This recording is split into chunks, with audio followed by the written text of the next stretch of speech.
सगळं काही असताना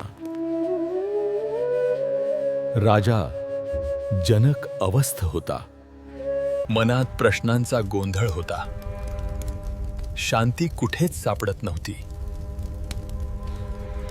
राजा असूनही त्याच्या मनाला शांती नव्हती. त्यावेळी दरबारात एक अनोखा ऋषी प्रवेश करतो. त्याच्या वाकड्या शरीराकडे पाहून दरबारातील लोक हसू लागले. पण त्या वाकड्या शरीरामध्ये असामान्य ज्ञान आणि शांतता दडलेली होती. तुम्ही हसत आहात? माझ्या शरीराकडे पाहून तुम्हाला शरीर दिसतंय की ज्ञान दिसतंय? जो फक्त शरीर पाहतो तो खरा अंध आहे.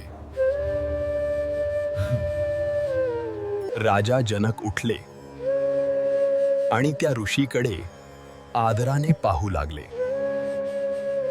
हे ऋषी, माझ्याकडे सर्व काही आहे, पण मनाला शांती का नाही? राजन, शांती बाहेर शोधू नका. राजन, तुम्ही शरीर नाही. हे शरीर बदलतं. लहानपण, तरुणपण, वृद्धत्व. पण एक गोष्ट आहे जी कधीच बदलत नाही, तो आत्मा आहे. राजन, कर्म करा, पण फळाची अपेक्षा ठेवू नका.